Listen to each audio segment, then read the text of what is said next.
Okay, so let's talk about mechanical energy.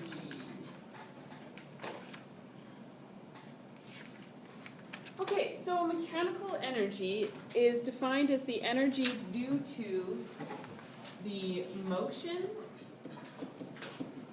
or position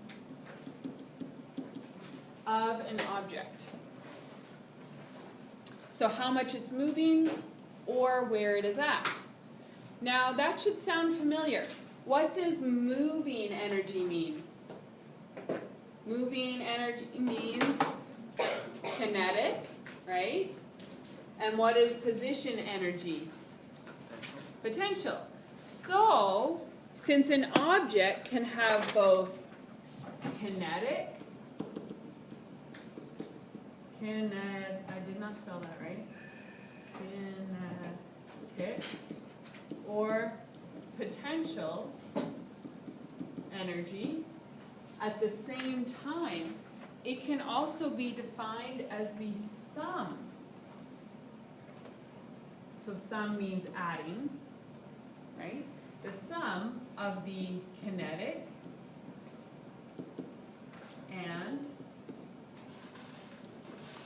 potential energy an object possesses. So a great example of this is the pendulum, but first I realized I need to do the formula with you before we do the pendulum. So just jump down to right here. We'll just do this blank part first. So mechanical energy can be calculated using this formula. EM for mechanical energy is equal to EK for kinetic energy plus potential. So how did you know that? Where'd you find that? Yeah. You did it what? You told us that on the last. Yeah, I think I did talk about it. And pull out your formula sheet. It has it right there. Mechanical energy equals EK plus EGP or EP. So you can, on your formula sheet, if you want to rewrite it as EM equals EK plus EP, you can do that there too, right? Mechanical energy. So that's what we're talking. So highlight that on your formula sheet or circle it or something. Is it on the big formula?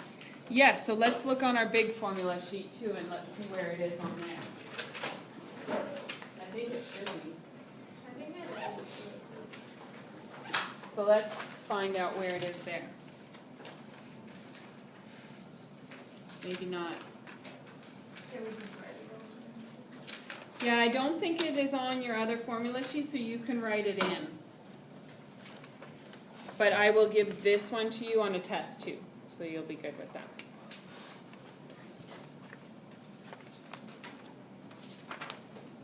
So let's write in what everything stands for. So EM stands for mechanical energy. What are the units of energy? Joules. Joules. So it doesn't matter what kind of energy it is, it's in joules.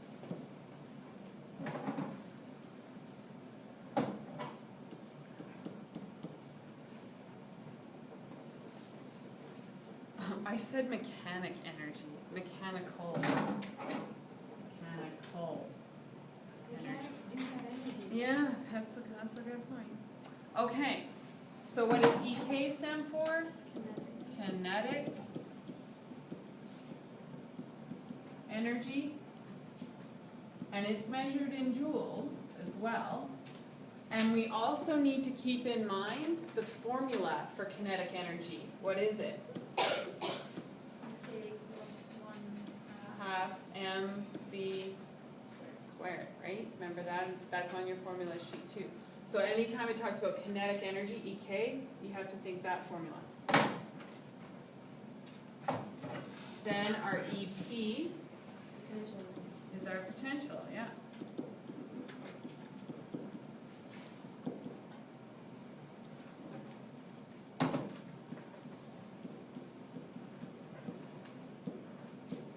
measured in joules. And at this point in science, we've only talked about gravitational potential energy, and that formula is EP equals M times G times H.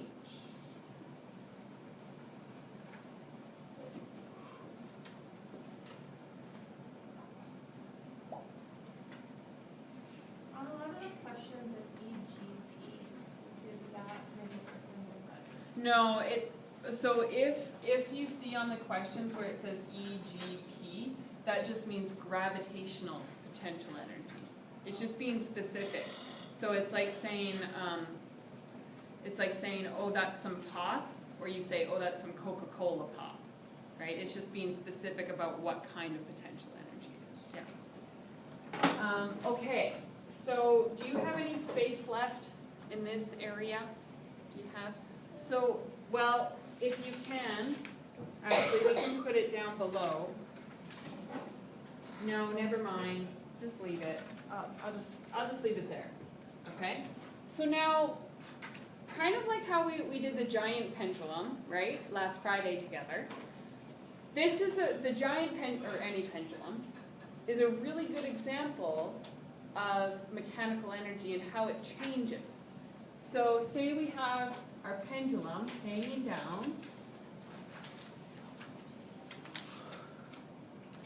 and then it flies up all the way, say up to here, and it comes back down. So at every point, you can have mechanical energy. Okay, at every point is mechanical energy. And let's say it comes back up, swings all the way back up. So we're going to look at what is the mechanical energy at this point. We'll call that point A. At this point, we'll call it B. And at this point, we'll call that C. So let's start with this part at C. So let's go EM is equal to EK plus EP. Always. The mechanical energy of anything is always your EP plus EK. So if a pendulum swings and it goes as high as it can for that split second, how much kinetic energy does it have when it's at the very highest point? At the very highest point of the pendulum, is it moving? No, for that split second, it's not moving, right? What is EK? The energy of motion. So if it's not moving, you're right, it will be 0 at that point. So at C, EM is all equal to EP. Because all of the energy that the pendulum had was converted or transformed into potential. So it's high up. It has potential to come back down. So now at B, we have EM equals EK plus EP. What is the kinetic energy like at point B? Does it have any potential energy? If that's the ground right there, does it have any potential? No. So it's all EK. So then at this point, point B, EM is equal to EK. Then at A, EM is equal to EP plus EK. So can I make any of those 0 at A? Does the pendulum, say the pendulum is swinging here, right? It's like swinging there. Does the pendulum have some potential energy here? Yes. Yeah, because it is above the ground. Does it have some kinetic energy? Yes. Yes, because it's still swinging to go up high. So my formula for this point is EP plus EK. And I just leave it. Now, this type of thing, this type of thing, you don't have to really know this for Science 10. Okay, so if the pendulum confuses you, just leave it, just whatever. But this is something that we do a lot of in Physics 20, okay? So, you know, if you can understand what we just went through there, then you're already kind of ready for that Physics 20 unit. So that just gives you a little taste of how we take a Science 10 formula and we advance it, okay? So you don't have to stress about the pendulum for Science 10 a test. There won't be a pendulum on your test, okay? Yes? Okay, but it's just some extra knowledge. All right, so what if you get to a question and it asks you to solve for EK or EP? Oh my goodness, what do I do? Well, I'll show you how to rearrange it. So we start with our EM is equal to EK plus EP. What if I needed to rearrange for EK? What are some ideas of how to deal with this?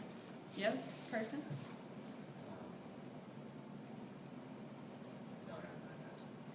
So here's a hint. You want to get EK all by itself.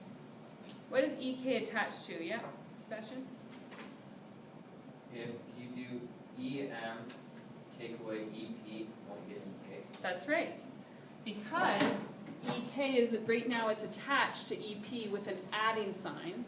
And Sebastian said, okay, if I minus EP on both sides, so you go minus EP on both sides, these EPs cancel out, and I'm left with EM minus EP is equal to EK, just as you said. So that's how you can solve for EK. This rearranging, you have to know. You have to be able to do this, okay?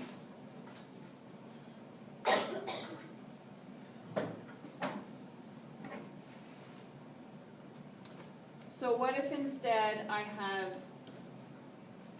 well, I still have the same formula to start with. What if I want to rearrange to solve for EP? What do you think?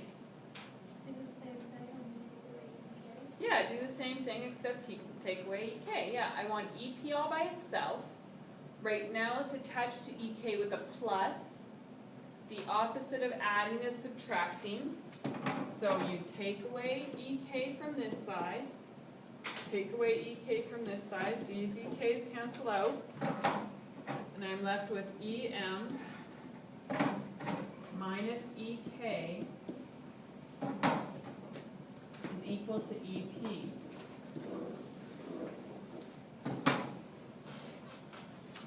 Okay, so that's how you rearrange to solve for those, and you need to know how to do the rearranging.